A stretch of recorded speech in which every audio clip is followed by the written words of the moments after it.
I was the black sheep. I was smoking weed. In entrepreneurship, you either make it happen. And what happens when you put pressure on you? Welcome to the Latin Wealth Podcast, a podcast dedicated to educating the Latino community about entrepreneurship, investing, and business.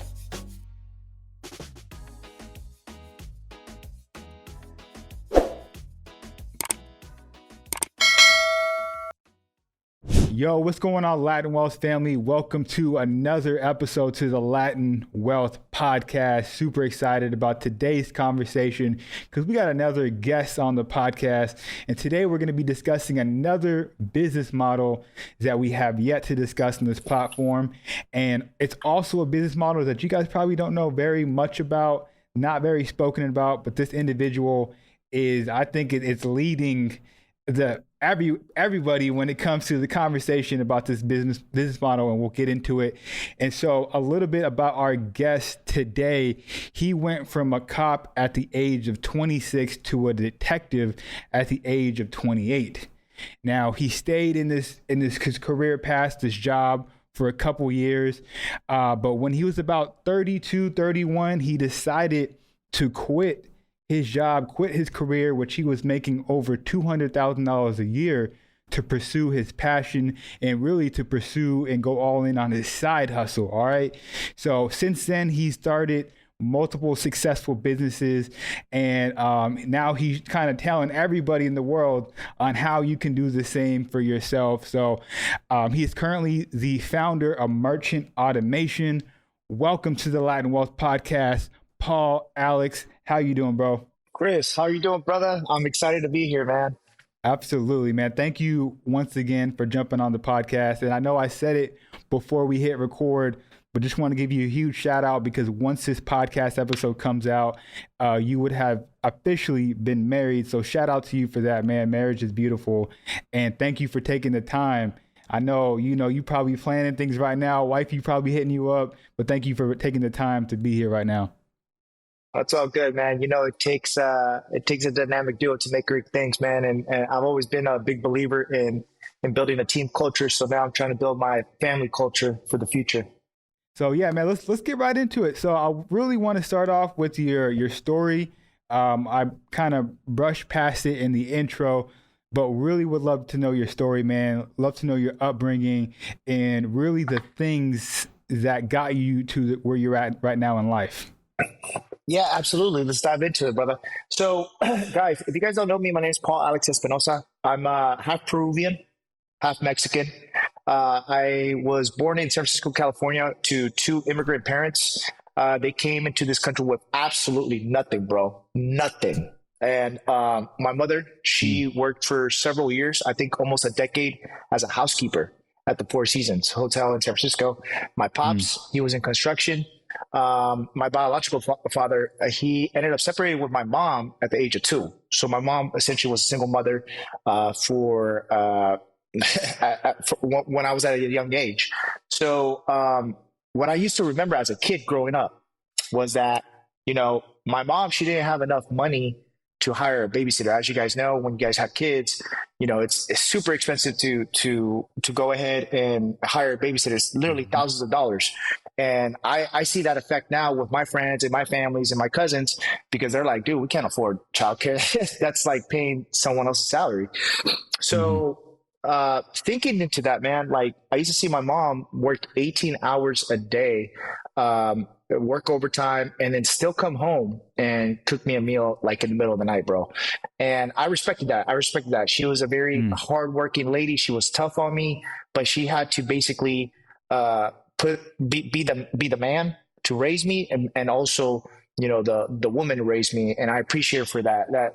She's the biggest reason why I do everything that I do, and I think this is why it's created me and built me up to be such, you could say nowadays, like people like to call it an alpha man, but it's just what it is. I'm a caretaker, bro, and it really shows, because everything that I've done in my life, I'm not the smartest dude, but I'm going to try the hardest, and I'm going to try to outwork everybody. I'm super competitive. That's just the way I am. And, from the single age, dude, like from that age, I was a black sheep in the family.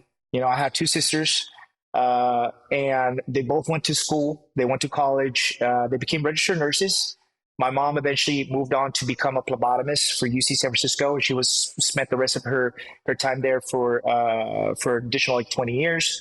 She met my stepdad Pablo, who is Mexican American from New York, and he was like the banquet manager at the Four Seasons at the time. Before she went to UC San Francisco, and that dude, he's amazing, man. He's amazing. I call him like my father, because he's the one that essentially raised me in my teens. He used to talk to me. He used to be like, "Hey, man, you know," and in life it goes up and down. You can't stress about the little things. You can only stress about what you can control, right? And now that comes into play, especially as an adult, as an entrepreneur, but then also in my previous careers as in like law enforcement, as a detective, also in corporate America, bro. Because at the end of the day, when you look at it, a lot of people stress about the little things, the day-to-day things. And what am I talking about? I'm talking about like whether they checked, you know, the next episode on Netflix, or whether they went ahead and they made sure that, you know, what they're wearing is appealing to the general public, or, you know, what their appearance looked like, or what they're driving. But all this, it doesn't matter, bro, because essentially a lot of the day-to-day that I just stated doesn't really help you level up in life. What ends up helping you level up in life, and what I've learned throughout my life, is going ahead and actually surrounding yourself around positive environment and positive people, bro. And I think this is what has really developed me to become the person that I am. So in my teens, bro, I was no direction. I was the black sheep. I was smoking weed. I remember one time my mom, you know, being a Latina mom, dude, she's a little heavy handed. This is old school parenting, which I'm all for, you know. And I remember my stepdad be like, "Cálmate," you know, like he's a kid, you know. And she's like, "No, like he needs to learn." Yeah. And my mom was a savage, but I love her for that, man. She, yeah, you got to learn, right? I was hard headed. So once I turned 18, man, once I barely graduated high school, because that's what it was. I barely graduated high school, bro. I didn't really know what I wanted to do with my life, but at the age of 18, I actually became a nightclub promoter, which was weird. I don't know how that happened, bro. I think at the time in the San Francisco Bay Area, especially because I'm 36, so I'm like an old school millennial. We were really, back then in our 20s, we were really into nightclubs, bro. We're talking about like Night at the Roxbury, like the clubbing scene was where it was at, bro. Like that's what people had fun. I don't know what kids do nowadays, but I mean, that's what we did. So from 18 to like 24, I was doing nightclubs. I was hosting my own parties. I was talking to like business owners, and I was renting out venues. And then I would tell them like, hey, if we're able to like sell the capacity of what you sell at your bar, which typically they would be looking for to make anywhere between $1,000 to $3,000 from, you know, bar sales, then they let me keep whatever I would charge at the door. So at that time, I was charging anywhere, bro, like depending on the event I would throw, $10 up to $100 if it was a special event like Thanksgiving or the night before Christmas or even Halloween, bro. And then we would do special events where people dress up, discount for the ladies. Man, we knew what we were doing, but we didn't know that we were like essentially entrepreneurs at that time. Right. It was just me and my friends having fun. Entrepreneurs, and that was it. We were just having fun, man. We didn't even know, because this is all, you got to think about it. This is like the MySpace era. So this is before like you start seeing all this business information online. Okay. This is back then when people weren't even using MySpace for that. They were just using MySpace to listen to whatever your favorite song is and whoever your top 5 was, as far as your friends on the profile. Other than that, there wasn't really like any education online courses or programs. So I wasn't like exposed to that yet. Right. But anyways, so around 21, man, my mom finally called. She's like, "Hey, are you really gonna do this nightclub thing?" I was just like, "Mom, I mean, at that time, dude, like I was living life. I was paying my mom rent. I had a nice car. I was able to go out. I was independent. I was always independent." And she's like, "When are you gonna get a real job? When are you gonna go back to school?" I was like, "All right, Mom, I'm gonna go back to school for you." So I started to go back. I went to community college, got my business administration associate's degree, and then you know, when I was about to transfer to the 4-year, man, I was just like, I can't do this, bro. Like it just doesn't interest me. I don't know if I had ADD or I don't know, dude. I couldn't sit there and just pay attention to school. So then I decided to start applying to jobs, just What corporate school America. were you thinking about? I was gonna say, what school were you thinking about going to? I don't mean to cut you off, because I grew up in Sacramento, so I'm just curious what 4 years. Yeah, San Francisco State. Yeah. Cool. Because I was born and raised in San Francisco, and then my mom, she ended up moving to the East Bay, like 20 minutes out, and then I moved everywhere, like in the Bay Area, bro. So I was, when I bought my first condo, I bought it in Emeryville. I remember it was a brand new condo. At that time, they were selling for $220,000, high rise. I mean, it was legit, bro. And this is like after my first couple of years in corporate America, man. So I was like, I started learning about adulthood. I started learning about, FHA loans. I put that 3.5% down for my first house, for my first condo. Independence, man. That's what it was about. But corporate America, man, I got picked up by working with a company called Ecolab, and they're still around. Now they're a multi-billion-dollar international company, bro. And what they do is they sell cleaning chemicals, essentially. That's just vaguely what it is.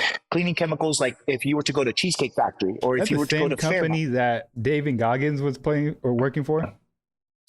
I'm not sure, bro. I'm not sure. I haven't heard that, but if it is, that's awesome. Yeah, but I worked at Ecolab, man, and I moved up the rankings. And I moved up the rankings, man, and it was good. It was a good experience, but then, bro, like, it made me feel like, I needed more. It didn't fulfill me. Even though that was the first job where essentially I really saw the structure of business and how you talk to people, you gain soft skills like talking to people face to face. And then ultimately, I made my first six figures there. Independence, right? Independence, just adulthood. You gotta think about it like this right now. For anybody that's listening to this and you're young and you don't know what you want to do in life. I mean, at this stage of the game, I'm like 22, 23, and I'm like, damn, like, I'm doing good money, but can I do more? Right? And mind you, I wasn't on social media like that. So I wasn't exposed comparing myself to all these other people that you're in other cities or the rest of the world, that you're comparing yourself because you're like, man, how's that dude a millionaire already? Right? And that's one of the primary reasons why I don't go online, bro, because number one, I think it's a waste of time. I think it's brainwashing everybody to go ahead and like compare yourself to other people, because everybody's in their own lane. Everybody comes from a different background. So at the end of the day, you don't know what is real and what is not online. So I always tell people to do their due diligence. But to go back to where I was at, man, I at the age of 24, 25, I started getting burnt out. And I got burnt out not because of the money, but burnt out because of purpose. So I really sat down and I would contemplate. I'll be like, man, is this what I really want to do for the rest of my life? Can I see myself being a corporate America? Can I see myself where my boss is at, right? And I saw how stressed they were out. They were like super stressed out, right? And I was just like, nah, I don't think I could do that for the rest of my life. So then at the time I was dating my ex, we were going out for like 7 years, bro. So she was like my longest relationship at that time that I had ever. And I remember her cousin worked for San Francisco PD as a sergeant. And he was just like, hey, man, like, you're good at talking to people. Why don't you go apply to be a cop? And to be honest, bro, I never thought about that. Like, the only other times that I ever thought about the police was like when I would see them and then I knew somebody was in trouble. and that was it, bro. Like, I never thought like, oh, I wanted to be a cop. That's like my dream. No, everybody like that I worked with, essentially, when I became a cop, they wanted to be cops since they were babies, bro. Like, that was their dream. They either went to the military or they had a family member or they had a dad, and then they were meant to be cops. But with me, it was such a unique story because, like, number one, I didn't have a connection to get into any police department.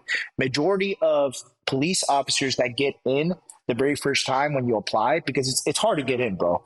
As much, I don't know if you allow cussing on here, but as much mess as people talk about applying to be cops, right? It's actually difficult. It took me almost 3 years to get into the police, man.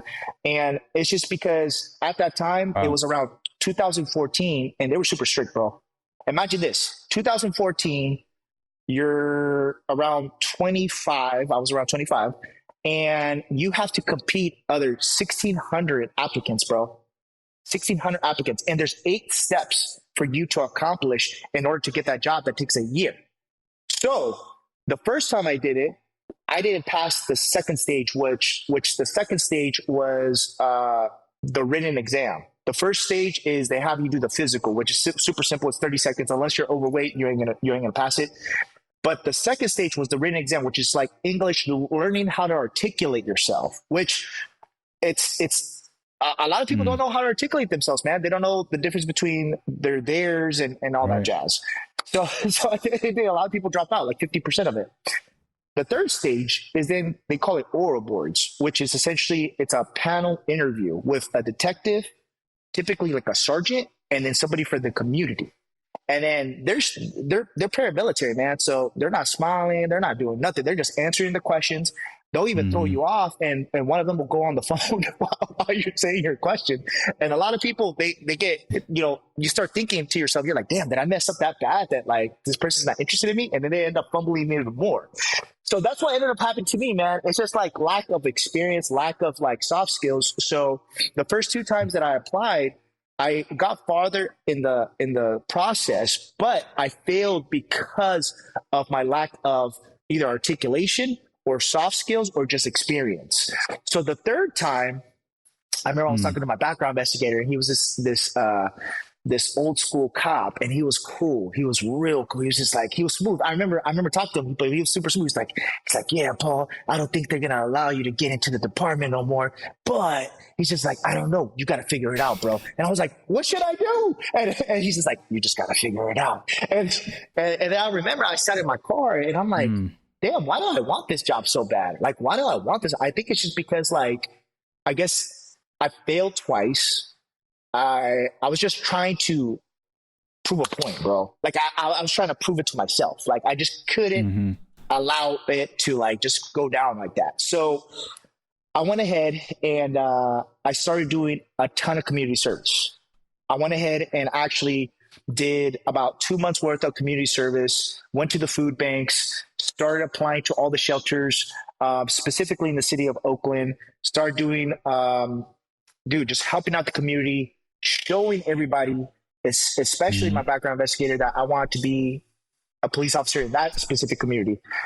So at the end of those 2 months, they ended up going ahead and writing a letter. The actual, whether it was the project managers or the owners of the shelters, and they were like, hey, we want to recommend Paul to go ahead and like endorse him to be a police officer for the city of Oakland. Bro, that's what got me in. That's what got me in. That basically the blessing from people that actually are part of the city. They were like, he's a good dude. Go ahead. No, I was just going to say, man, like, I hope everybody out here really listening to your story, because, and I'm sure you're going to tie it together, but I'm listening and there's moments of like, yo, there's pieces of things that are molding you into becoming an entrepreneur. So you're mentioning things like overcoming failure. You know, you didn't do it the first time, didn't do it the second time, the third time you did it. The gentleman that was helping you out, figure it out. You know, that attitude, that's something, I mean, I preach that all the time, and we hear it all the time as entrepreneurs. It's like, that's just in entrepreneurship. You either make it happen or you quit right before it happens, right? And then you mentioned the soft skills, you know, the ability to talk to people, so I think that's absolutely amazing. And then doing the small things. And then I think most importantly, what you're doing now with your company, you're doing things for others. You're helping other people out. And then you started doing that with the local communities by doing the small things, helping other people out. So very interesting, man. I'm just like, I'm over here taking notes. I had to step in and say something, but it's like what you're going through in life is preparing you for entrepreneurship. And I think so many people, and you can definitely do this. You can immediately jump into entrepreneurship, but you know, sometimes your job and your career are going to teach you things that can potentially help you out for that shift. No, absolutely, man. And that's some great points that you made, man. That's one thing that a lot of younger entrepreneurs don't realize is that I know, especially now in like 2024, or ever since I've been in the online game since April 2020, the one thing I've been seeing is a lot of people, they go and they'll message me, and I've talked to tens of thousands of people, man, nationwide, internationally, spoken on a ton of business conferences. But the number one thing I get is just like, hey, man, I'm trying to leave my 9 to 5 and I want to be an entrepreneur. And then my number one question to every single person that always asks that or wants that in their life, I ask them why. And they go, well, I don't want to go ahead and talk. I want to go ahead and be supervised by someone else. I want to work on my own terms. I want to go ahead and do something for me. Okay. But I think the confusion here, okay, is the fact that some people lack experience and skills in order to go ahead and actually be successful in starting an actual business.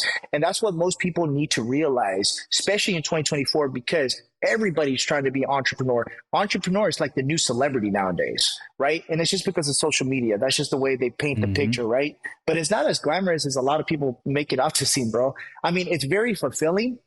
It's very fulfilling. Like, you get to help a lot of people, and you get to also like employ a lot of people if your business gets to that level of success. And also it could dramatically change your life, right? But here's the thing, guys. I'm gonna tell you something right now. Out of the 3 careers that I've had, which was in corporate America, so corporate sales, being in law enforcement for the city of Oakland, being a detective, and I'm talking about I worked when I was in law enforcement 80 to 100 hours a week for 5 years solely, bro. Like, out of my 7 years, I used to work 80 to 100 like it was the normal. But out of the 3 careers, entrepreneurship is one of the hardest. The reason why? Because you got to be a self-starter. You cannot be in entrepreneurship if you need somebody to keep you accountable. Right there, that's like setting yourself up for failure if you think you're going to be successful and you got to have somebody keep you accountable to go get your shit done. At the end of the day, bro, like, the hardest thing is working from home. That's the hardest thing. People think like, oh, it's a blessing to work from home and stuff like that, but it's not. It's not. Because as humans, we need that interaction. We need to be around other high-performing people and other environments that sets us up for success. Okay, some of the best entrepreneurs that I've met in my life, and I'm talking about dudes that are making like $100 to like $160 million a year right now. Okay, that some of them are my mentors right now. Is that these guys, they specifically hire all their people to come and work where they're based out of, because they have to build a culture. Majority of people think, well, I'm going to run a business. I'm a hard performer, I'm a hard worker, and I'm going to make it happen. Yes, you can do that. You can do that from like 1 to 3 million. Anyone can do that from 1 to 3 million. Once you get to 3 million to 10 million, you need to start building teams. You need building teams and systems, okay? From 10 million and above and going up to 100 million, right now, I'm crossing over 38 million in the past 4 years. Okay. But from 10 million and up, you need to start hiring CEOs. And I'll go into that in just a little bit, but you need to start hiring CEOs. Essentially, you need to duplicate yourself. You need to pour into mentees that essentially can run your different divisions in your company. And I'm talking about marketing, sales, client acquisition, customer service, fulfillment. There's a lot to it, man. There's days where like I'm passionate about what I do. I love helping people. I love jumping on podcasts just like yours, Chris, and like just giving all the information away for free, because this is as real as it gets. You know, I didn't get a business degree in this. I learned from humble beginnings and going through diversity to learn through this, losing money, sleepless nights, stressing out, losing employees, hiring dozens of employees, almost getting sued, losing a lot of money. Like you go through the ringer, bro. If you want that level of success, like I'm talking about, like you want that money that you see on social media. You want to drive the fancy cars, the home. You want to take care of your family. You want to retire your mom and all that. It's gonna come with problems. It's just like 50 Cent always says, dude. And I know I'm making an age of myself by saying this. It's like more money, more problems, bro. It's the nature of the game. With every new level, there's a new devil, guys. That's what you got to realize. Okay. So, all right. So yeah, man. So I got into police and just my bad, bro. I think there's a slight delay. So every time I try to jump in, I feel like I'm interrupting you. But yeah, you could. I really want to hear the transition from you being a detective to you saying like, "Yo, I want to focus on my side hustle." I want to know about that transition, and then obviously we're gonna hit on the merchant automation business. You know, we can do like a breakdown, a one-on-one session, but I really want to know about that transition period. Yeah. So let me summarize basically where I was at in law enforcement to the transition. So guys, picture it like this. My second year in law enforcement, I got voluntold. I got voluntold by the command staff, my supervisors. They were like, hey, you're a pretty good cop. You know how to talk to people. You're about the community. You're optimistic, all that jazz. And you're about to go to investigations. And I'm like, what? So I end up going into investigations. Now think about it like this. Investigations, it's just like typically you need to have like more than 5 years, man. If you haven't been a cop on the street for less than 5 years, like a lot of people in the department don't really respect you. That's just the name of the game, bro. It's the culture in law enforcement, right? Because you haven't had enough life experience or handled enough situations to go ahead and for them to respect your decision when you go and you're investigating these cases. So with me, I already came in with a ton of life experience, and this is why I was able to go ahead and get into investigations quite quickly. So when I got in there, man, I got submitted into a task force. The task force, it was an undercover unit where we primarily investigated large cartel members, ranging from like Mexico all the way down to freaking Oakland. And they were trafficking, like, I'm talking about millions of dollars, bro, of everything you could think of. Any type of drug you could think of. It was crazy. So I was tasked with that. I joined like another 12 detectives from different agencies. So I was the only detective out of my department. And I didn't know no one else. Everybody else had about like 10 to like 15 years on. So they looked at me like a baby. They were just like, bro, what are you doing here? You barely pass field training. Like, what are you doing investigations? So I had to prove myself, man. And within 2 years of being in that unit, I was actually the top detective in that unit, representing my department. Got awarded, so I was an award-winning detective, a bunch of commendations and all that jazz. But then towards the end of it, man, we end up getting into a critical situation where, number one, I almost end up dying, but then one of my friends almost end up dying too from fentanyl exposure. So at that time, it was around 2018, 2019. We do a raid inside a cocaine dealer's hotel room. And when we go into the room, basically the guy, he was using heroin. He was using like black tar heroin at the time, but he was mixing it with fentanyl. So when he was using it, the substance, we breached the door, and as we breached the door, the guy got spooked, and he just let the powder all over the air. And when he did that, it basically got on the entire team. Now, if you're not used to that, fentanyl is an opiate that essentially numbs you. They give it to you when you're going into operations and like surgeries, when you go to the dentist, all that jazz.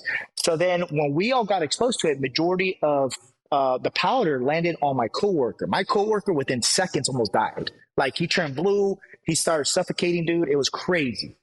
Luckily, 2 weeks before that, I had got shipped out for special training in Quantico, which is in Virginia, and at the DEA Academy. And they had trained me up on how to go ahead and handle critical situations like that with Narcan, which is like an antidote that can help you save either your coworkers or anyone who gets overdosed with opiates, with fentanyl.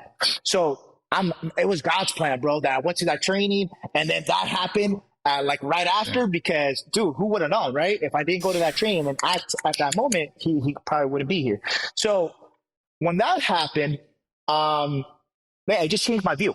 It changed my view on everything, because I was just like, damn, like, what if I got hurt? what if like, I wasn't able to work? What if I was disabled? If you only got one source of income, you're only one step away from poverty.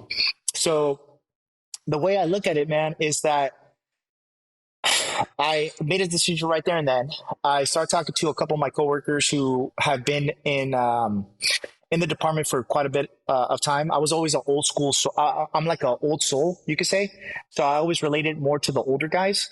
And I asked them, I was like, hey, man, I know all you guys, you invest your overtime money into all these different investments like real estate, stocks. What do you think is good for a secondary source of income just in case something happens? And they're like, you're smart. You're like, and one of them was just like, hey, dude, you should start looking into ATMs. And I was like, ATMs? I was like, what is that? And he's like, automated teller machines. And, most people, they're like, at that time, I was like, I didn't know you can own ATMs. He's like, yeah, you could go to a manufacturer, you could buy them, and then all you got to do, the hardest part is just go find the location.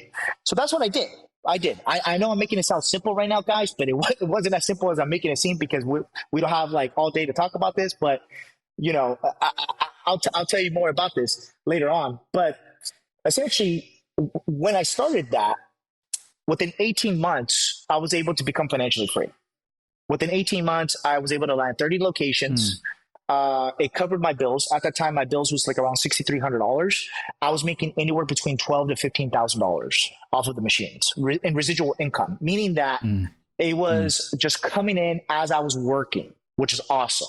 Okay. And that changed my mind. It changed my limiting beliefs, man, because here's the thing. It's just like, there's a difference between working hard, which my mom always taught me. She's like, hey, work hard for what you have. But here's the thing, guys. It's up to you and to you to teach your kids to work smarter now. Okay. And that's essentially what I'm doing. I'm just working smarter, especially with technology, especially with all the new advances that we got right now in 2024 to our advantage, guys. And if you guys are not self-educating yourself, then you're going to get left behind very quickly because things develop so fast. So I went ahead and became financially free on that. And then I stopped working overtime. I stopped working 80 to 100 hours. I only worked 40 hours, my standard time. So now I had all this time left, Chris. And I was just like, all right, well, with me, remember, dude, like I got ADD, bro. Like my mind just like, it's just everywhere. So I was like, what else could I do?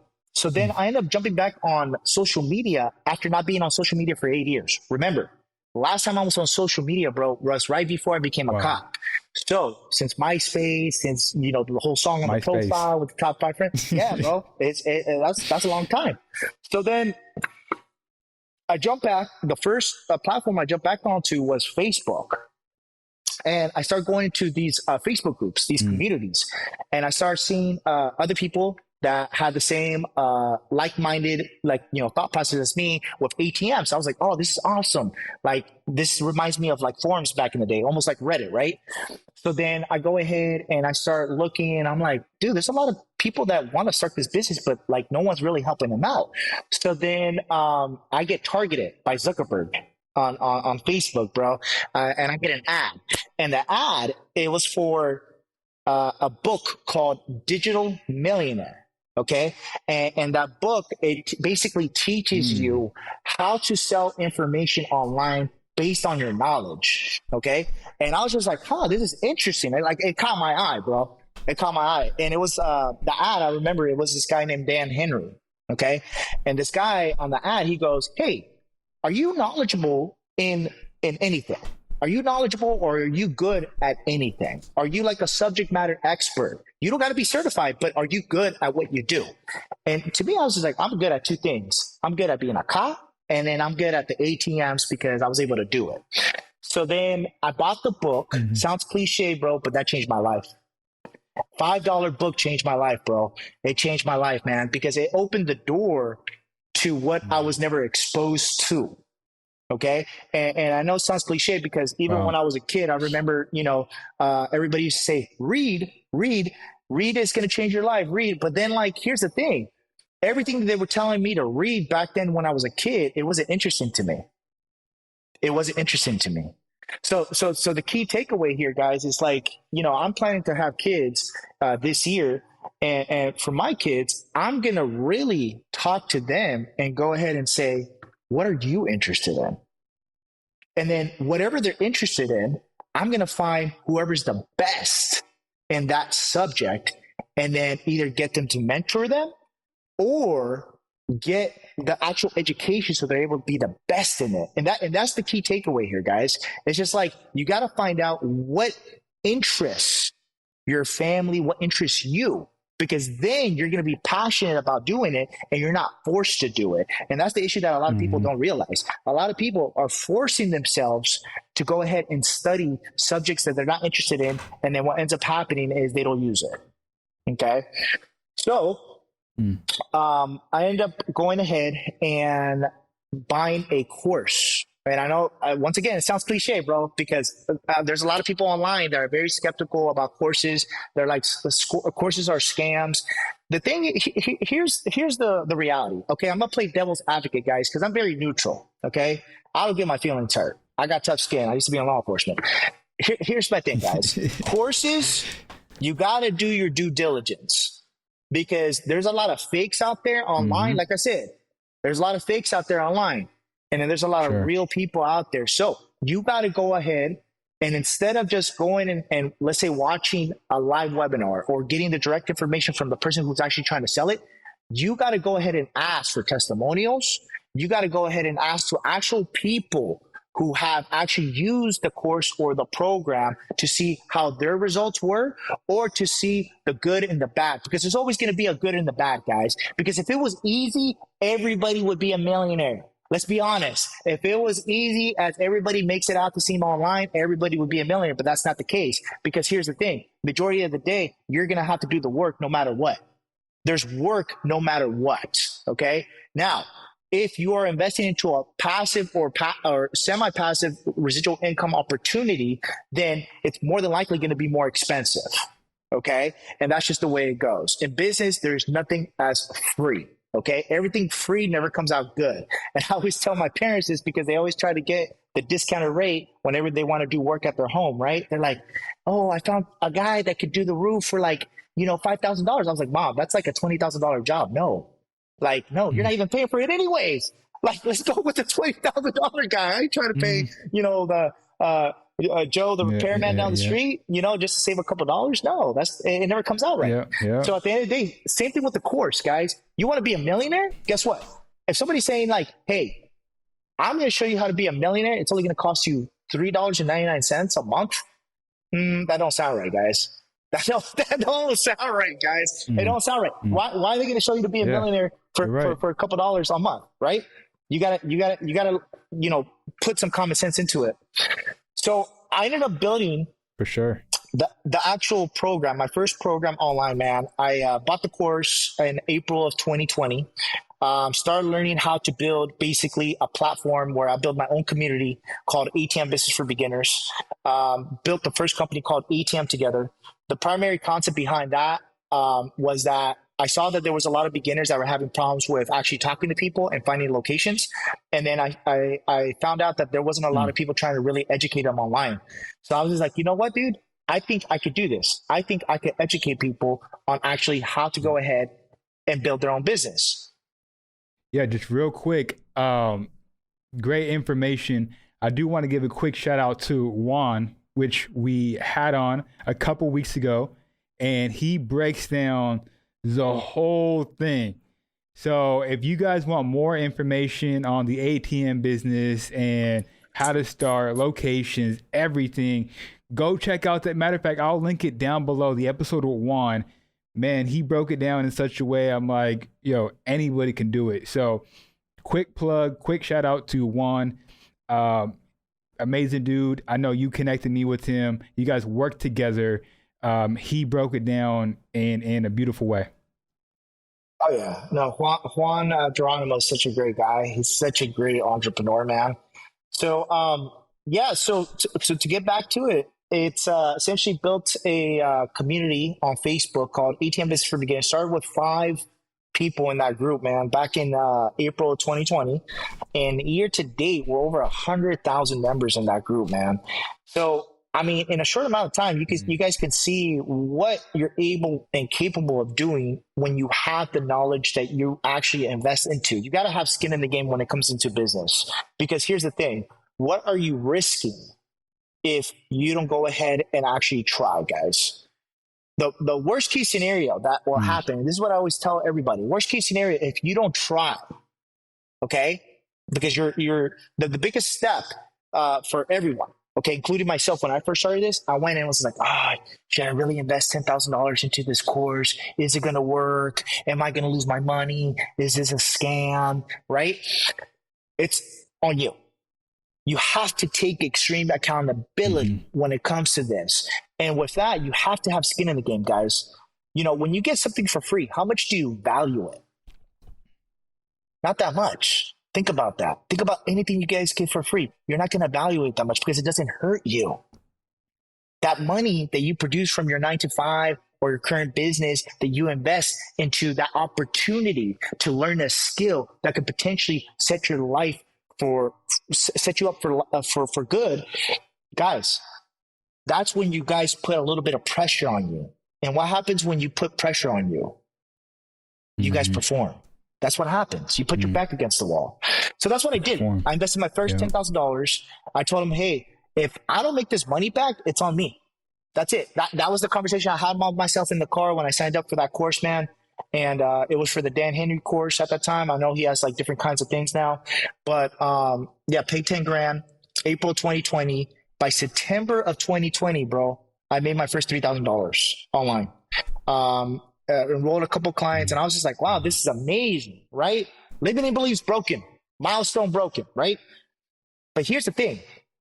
Now that I was in the online game, I started seeing all these other consultants, all these other marketers online, and they were bragging about how they're making like $100,000, $1 million a month. And I'm like, I'm researching them, bro. Remember, I'm competitive, Chris. So I'm over there like, what makes this dude special? Like, let me check him out. And I would look, I'd be like, man, there's nothing special about this cat. Like, nah. Like, I got more charisma. I can speak better. I know how to articulate my offer. My offer's way better. Like, man, let's do this. So you guys need that type of like mindset. You need to be competitive. You want to be the best, right? And outperform other people. That's just the way it is. That's what business is. And that's what you're going to attract. You're going to attract winners to your circle. So by March of 2021, guys, okay, $130,000 in a single month completely changed the level of thinking, completely changed my limiting beliefs, and it started to give me supporting beliefs to what I was capable in life. Okay. Now, did I immediately quit being a cop? No. I actually, guys, like many of you right now, I was still in fear. What was my fear? Well, I made the mistake and I went to go talk to my mom first. I was like, Mom, I made like $130,000, from this thing online. And she was like, hey, well, what is that? And like, nah. Obviously she's not gonna understand it. She's like, well, you're a detective. You have benefits. Like, there's no benefits. It's a big risk. Don't do it. Yeah. So she put a lot of doubt in my mind, man. And then I went to a friend, and you guys are going to love this part. I went to a friend in the department. He was the only friend of mine, okay, that I would able to talk business about. Everybody else was about like being cops and like guns and like just law enforcement. And I was like the only like one with like an entrepreneurship spirit, and he was too. He was trying to do like his own side hustles on the side. So we would always talk, in passing. And I had told him, I was like, hey man, you remember I launched my ATM business and, I'm financially free because of that. He's like, yeah, dude, it's freaking awesome. And he's just like, what's up with this digital marketing thing that you're starting now? I was like, bro, I just made this much money in like a month. It's just crazy. What do you think I should do? He's like, bro, you stupid. Like, you got to leave. Put your 2 weeks. And it was just that. Wow. That was just that one sentence from a friend that believed in me. That was just like, bro, just do it. Like, what are you doing? And I put my 2 weeks, and I went above and beyond, guys. I completely changed my environment. I not only went ahead and I sold my house. I went ahead. I was just like, I got to get out of the area. The reason why is because I wanted to focus. So I was just like, I got to go move where I'm going to get motivated, where I got to be people that are going to be at a higher level than me. Okay. So I ended up moving to San Diego. I got a penthouse, like like oceanfront, dude. It was amazing. Like it was beautiful, bro. Like I used to wake up every day and like just, man, it was amazing. It was amazing. And I stayed there for 2 years. Ended up building up that company for at that time it was to like 18 million, and then that's within the 2 years. I ended up in December of 2022 getting approached by two remarkable entrepreneurs, bro, that were in merchant services, which is essentially credit card machines. And they were like, "Hey, man, so we see you blowing up online with this whole ATM thing and ATM together. Like, kudos to you. You're like changing the game for that. But we want to see if we can partner up with you so you can build something similar for the credit card processing." And I'm very skeptical, man, because at the end of the day, like you meet a lot of people. You meet a lot of people once people start seeing that you start building your success, right? And with me, I have a big heart, dude. Like I'm a nice guy, like with me, I'm willing to talk to anyone, bro. I'm not like, oh, I'm too good. Nah, I don't have that type of mindset, dude. Like I keep myself super humble and grounded. That's just the way I am. So I go ahead and I listen to people's ideas and I'll give them my 2 cents and I'll be like, dude, you should do this instead. And I've actually helped quite a few people like Juan Geronimo. Juan Geronimo, just to go back to the ATM together, Juan Geronimo was actually one of my mentees for like 2 years, bro, within that program. He joined the program. He has started initially his ATM business for, I think, quite a bit for like a year or so, then joined ATM together to like level up the actual business that he had, became financially free, became one of my best client testimonials. And then I remember Juan had reached out and was just like, "Hey, Paul, you think you could teach me the digital marketing game?" And I was like, "Yeah, man, of course." So I remember I had taught him the digital marketing game, like one-on-one on the side, bro. And this is while I was still building like my other businesses. And I was like, "So what are you going to name it?" I remember he ended up the ATM plug. And dude, he was killing it. He was killing it. He had his own mentees. He had his own systems. Dude, he was, bro, at that time, I think he was like 22, 23. Because I know he's still young. He's like 24 or something. But the dude was killing the game, dude. He was making like $40,000, $50,000 a month just from the online program that he was building himself. And then what ended up happening was he ended up getting like anxiety. I remember him telling me, he's like, "Dude, I got anxiety from like just it's just too much. It's too much." Because once you get to a certain level of income, I'm telling you, you guys start delegating. And this is a key takeaway, guys. For a lot of you guys right now that's doing absolutely everything, if you're making more than $10,000 in income right now from your business, whether it's online or a tangible business, you need to start hiring your first employee. Don't get greedy, okay? Because I'm going to tell you something right now. There is such a thing as getting burnt out. You need to start delegating your day-to-day operations quick, okay? And that's what I told Juan. I was like, "Bro, you got to start hiring employees, man. You can't keep all that profit." And he's just like, "Yeah, dude, but I'm starting to buy this and that." And, and that's the other thing, guys. Here's another key takeaway. When you start making more money, don't upgrade your lifestyle right away. Don't start buying the Rollie. Don't start upgrading the cars. Don't start doing all that. Stay away from that till after like your first year. Okay, guys? And then after you do your taxes, this is key takeaway. Okay. After you do your taxes, then you will see truly how much money you will have. Okay. I learned that the hard way, bro. So with that being said, man, yeah. So Juan, he came back into the online game after he disappeared for a few months, and I saw when he came back earlier this year, and I was like, "Hey, Juan," I was like, "Dude, I'm looking for like another executive to basically take over my spot as CEO for ATM Together, so then I can focus on building these other 2 companies that I launched, right? Which one of them is Merchant Automation, which we're going to talk about in a minute." And he was just like, "Okay." So we ended up, after going back and forth, man, negotiating, and we came up with a good agreement. So now he's officially the CEO of ATM Together. He's doing a great job, man. I mean, he's just taking it to the moon right now, bro. They're launching some great things right there called the Universal Teller Machine, dude. He's going to start installing them in Dallas, Texas, as we speak, starting this month. And it's a game changer. It's a game changer. So I highly recommend, guys, just like Chris said earlier, check out his pod that he recorded, the Juan Geronimo on IG. I highly recommend it. I mean, he's a superstar. But yeah, man. So with merchant automation, though, it's a simple concept. It's exactly the equivalent, but with credit card machines that we did with ATM together. Essentially, think about it like this, guys. How many of you guys know a business that you go to on a daily or weekly or even monthly basis that they're currently paying credit card processing fees? Okay. Majority of the United States and in Canada, they're paying credit card processing fees anywhere between a couple $100s to a couple tens of thousands of dollars a month. So what we found out through my business partners, through my mentors, John Sarabia and Rob Sin from Los Angeles, California, they were like, dude, a few years ago, there was a brand new system and strategy in merchant services that a lot of the big banks and a lot of the big corporations aren't telling the small business owners because they don't want to lose money. Right now, they're making a ton of money off the credit card processing fees. And I was like, okay, explain to me more. This sounds, intriguing.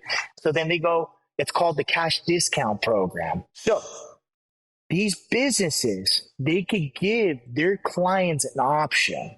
Okay. Now, let's say if they're going to spend $100 on your business, you're the business owner, okay?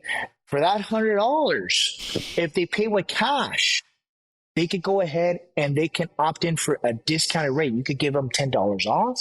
You could give them a percentage off of the item or the service they're going to buy from you. Now, if they choose to pay with credit card, then the client is opting in to pay for the convenience fee, which is the credit card processing fee that typically the owners pay. And I was like, they're just putting it on the client now. And it's a convenience fee. That's the marketing term you want to use. And that's the proper way to present this option to the clients. Now, there is an illegal way that a lot of businesses are doing, which is called surcharging, meaning that they're just putting the fee and they're having the client pay without telling the client. That's a no-no. If they get advised to like Visa, MasterCard, American Express, and like, let's say they do a secret shopper at that account, they could get shut down. They could get their account shut down, which is bad because you need. Yeah, go ahead.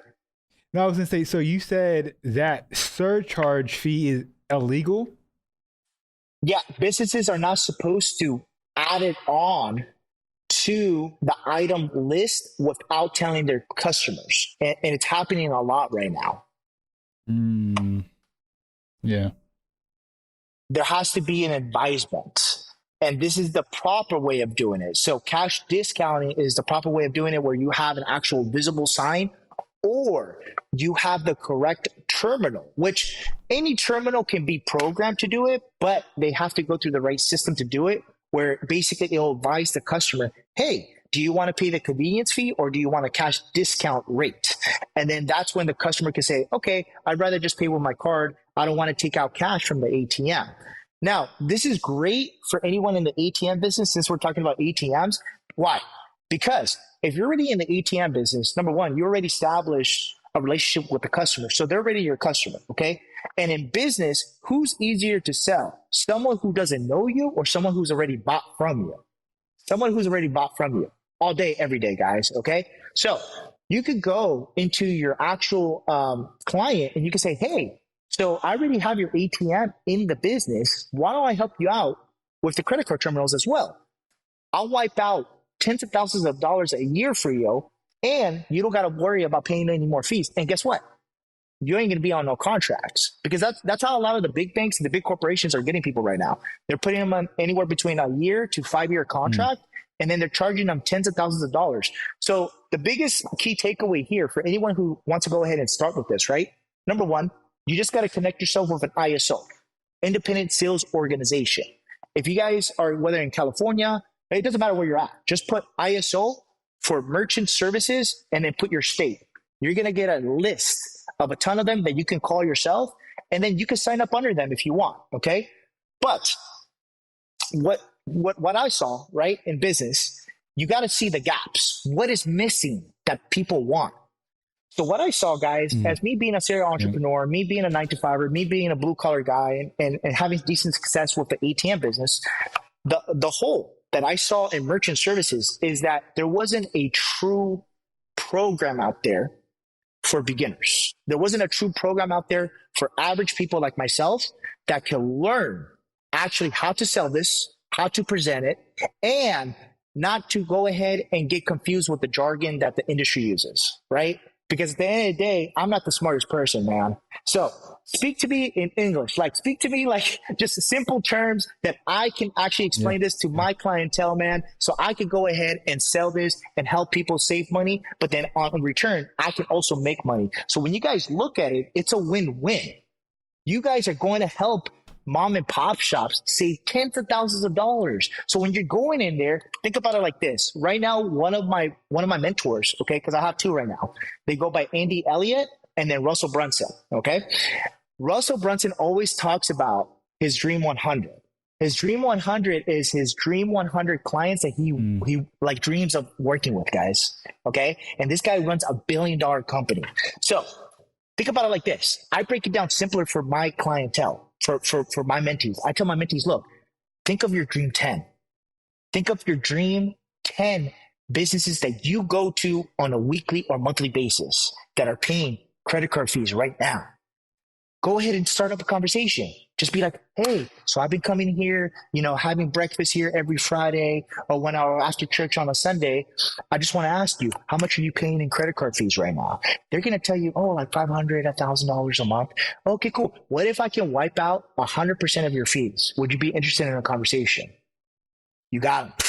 They're going to say, yes, of course, because you're giving them value, guys, and you've already built foundation with them because you've already used their businesses and their services. So at the end of the day, you're a familiar face. They're comfortable with you. Majority of the time, people do not buy from you if you're in the sales. I learned this in corporate America big time, especially being a young, 20-year-old at that time, is that people have to like you. That's what it comes down to at the end of the day. They have to like you. They have to build foundation with you. You have to be able to relate to you. People don't buy from strangers, guys.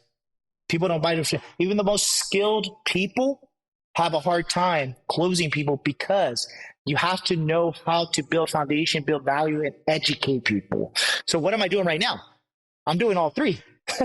I'm educating you guys. I'm building value and I'm building foundation because number one, you already know where I come from. Average dude.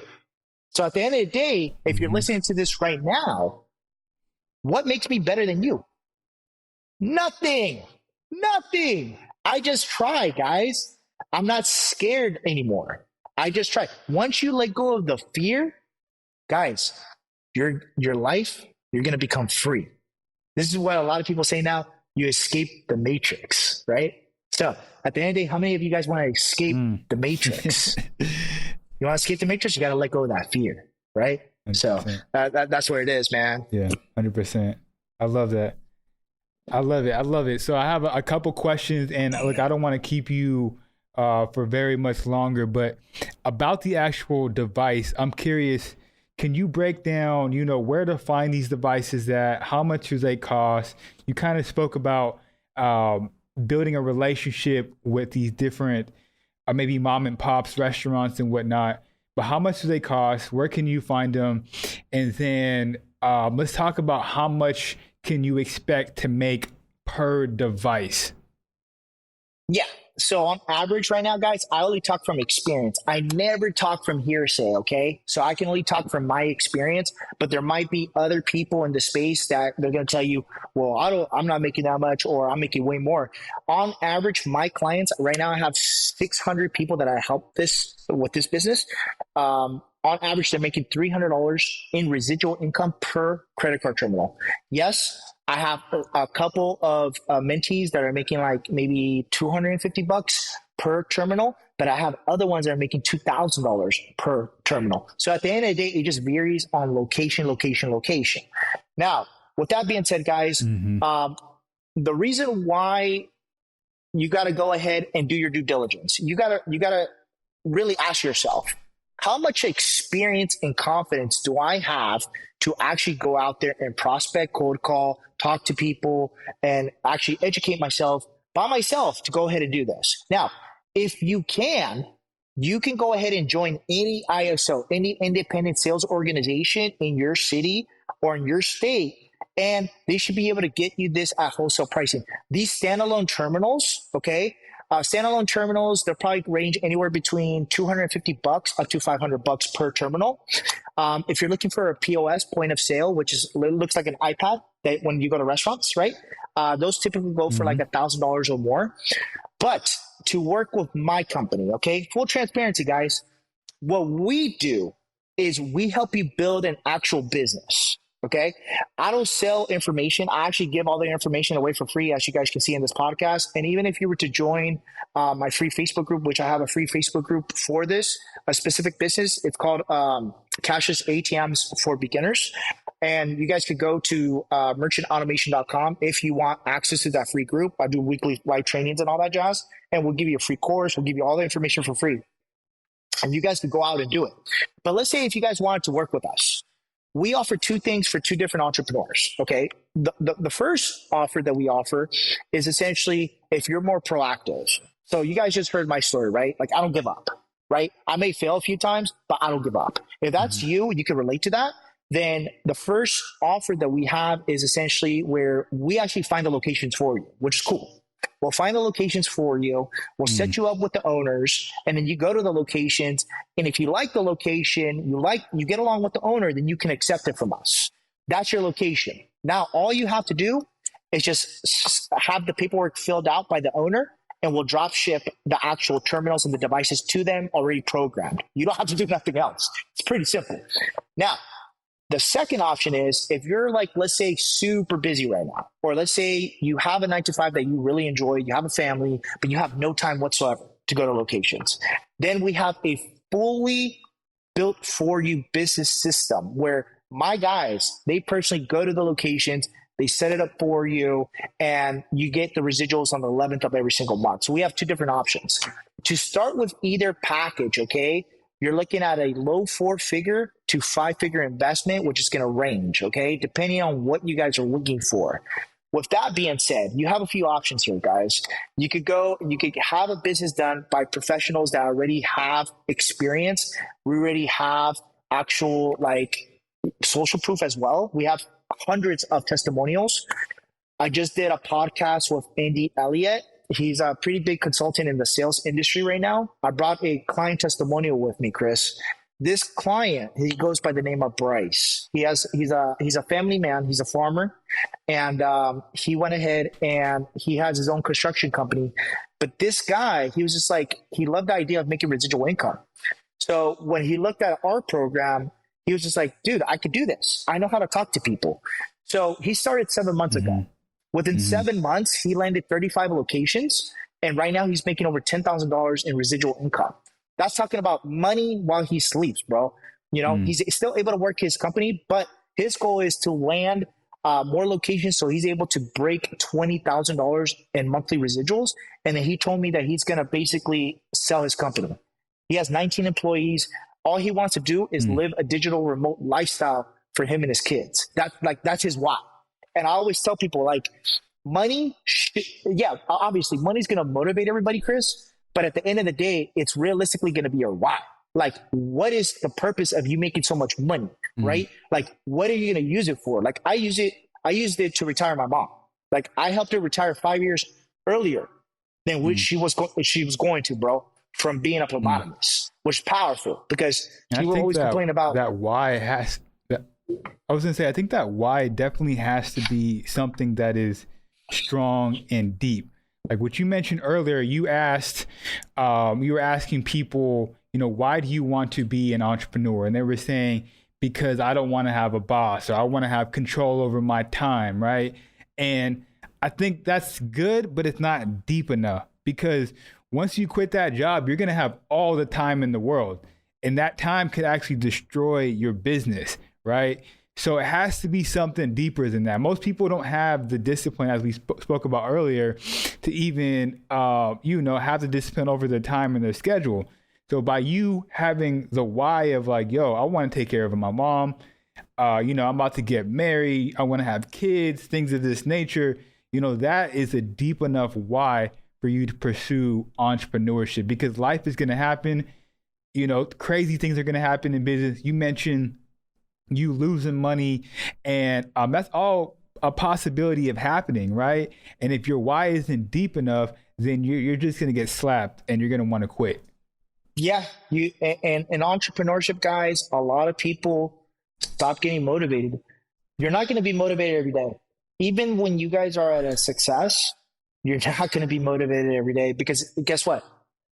That new feeling of, oh, wow, I'm financially free. That feeling of, oh, wow, I'm making this much now. Oh, wow, my life is completely different. It's going to become the normal for you. And when it becomes the normal for you, now you have to find what really drives you. And that's why the why is very important. The why can change as well. Because my first why was obviously to make money and to be financially free and all that. And I did that. Then I changed my why again. And what was my next why? Oh, I want to retire my mom. Because she keeps saying, oh, I'm tired of working. I just want to relax and all that. Okay, mom, I got you. So then I really put, boots to the ground and retired my mom. And then the next thing, the next why was just like, you know what? I actually want to do something for the community. So my why changed at that time. I was like, I want to donate $100,000 for Christmas. And I did it. Now my why changed again. And it's just going to keep changing. You have to keep developing and your goals have to change every time, guys. My mentors right now, they're both 9-figure earners, okay? And it's not about the money for them. It's not about the money for them. What I see when I roll with them, guys, and you always want to have mentors, you always want to be around great people, great environments that inspire you. And I choose who I'm around very carefully because energy is everything, man. Environment's everything. At the end of the day, you have to protect that. Life is short. So you can't be around negative people. You can't be around people that are talking bad about themselves or talking bad about others because guess what? Life is short. Time is short. You're busy. You got to be motivated. You got to go in there and be optimistic about life so you can accomplish things that you've never accomplished before.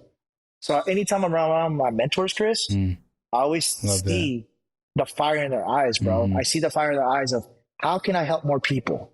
How can I transform more lives? How can I cause the ripple effect so I become a legend in my family? Essentially, there's something that Andy Elliott always says. He goes, you want to be the bloodline breaker. You want to go back when you have grandkids and the grandkids are talking to their friends and saying, my grandpa Paul is the one that changed the whole structure of the family. Because of my grandpa Paul, we're able to have Ferraris, everybody. We're able to go ahead and have houses. We're able to go ahead and donate to kids. We're able to do all this, live this great life because my grandpa sacrificed. And that's the type of dedication. That's the type of legend I want to be remember as, because life is short, bro. We're all going to die at the end of the day. That's the way I see it. We're all going to die. Right. So how do you want to be remembered? You want to be remembered as a lazy piece of shit, and I'm sorry to cuss, guys, but as a lazy piece of shit, or you want to be remembered as someone great in your family that changed the bloodline? For me, I already changed the bloodline.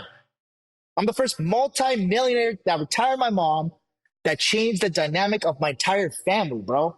And that's the greatest feeling ever. Now I'm trying to level up even more, But you got to have your purpose. You got to have your why. So key takeaway, guys. Got to have your purpose. Got to have, Love it. Hey, man, we can start wrapping this thing up. A couple more questions. Number one, you guys mentioned that you have that program. Do you have maybe a link that we can link down below, maybe an affiliate link or something like that? Maybe they'll get a discount or something like that if they click the link below. But talk to us about that. And then also let us know who is one person that needs to be a guest on the Latin Wealth podcast. The only rule is you have to know them. Obviously, we already had one on, but who is somebody else that needs to be on this podcast? Oh, man. Okay. I'm a probably connect you guys, but my buddy Tomo, he goes, Tomo, he actually, his mentor is Patrick Bet-David. And this dude, he's a former police officer. The same, almost very similar story as mine, man. He was just bro, he had his back against the wall and he started a ton of medical spas. So now he helps people optimize their health, men's health. So he has medical spas just everywhere, dudes. Actually, I think his latest spa, bro, is in Texas too. So he might be able to come in. I'll connect you guys. Yeah, let's make that happen. He's super cool. He's super cool. But guys. So this is what I'm going to do for you guys. I'm going to give a special mastermind giveaway, okay, next Wednesday, okay? And I'm going to do it on behalf of Latin Wealth and Chris, okay? And I'll come out with the flyer by this Monday, but we'll do that. I'll give out a mastermind giveaway where I'm going to give you guys access for 1 year to our clients only mastermind group, where we do 3 weekly clinics a week. 1 clinic's on sales, 1 clinic's on marketing, and 1 clinic's on mindset. But you guys get access to 9-figure entrepreneurs, my mentors, okay? And also myself. So this is going to be high-level people that are already making tens of thousands to hundreds of thousands of dollars in residual income from credit card machines. So if you guys want to learn from the best, you guys want to learn from people that actually are starting from where you're starting, average folks just like me, guys, this is where it's at. So the way you guys can access this is if you guys go to merchantautomation.com, okay? Super simple. Simplicity equals success, guys. Merchantautomation.com. Or the other way you could do it, connect with me on Instagram. Just go to Instagram, Paul Alex, and then just DM me Latin Wealth. And I'll go ahead and I'll provide you the link so you guys can get access to the live training. And then I'll do a raffle during that live training as well. It's awesome. Love it. Love it. Paul, man, thank you for your time. Thank you for sharing your story and talking about, your business and your everything, man. It just this was full of a lot of game and gems and whatnot. So as he said, you can reach out to him on Instagram at Paul Alex. And look, thank you once again for being a guest on the podcast. And you guys know where to find us on all platforms, Latin Wealth. Feel free to share this episode with one person that needs to hear this information. You can find us and listen to us on YouTube, Apple Podcasts, Spotify. And as always, we'll catch you guys next week. Peace.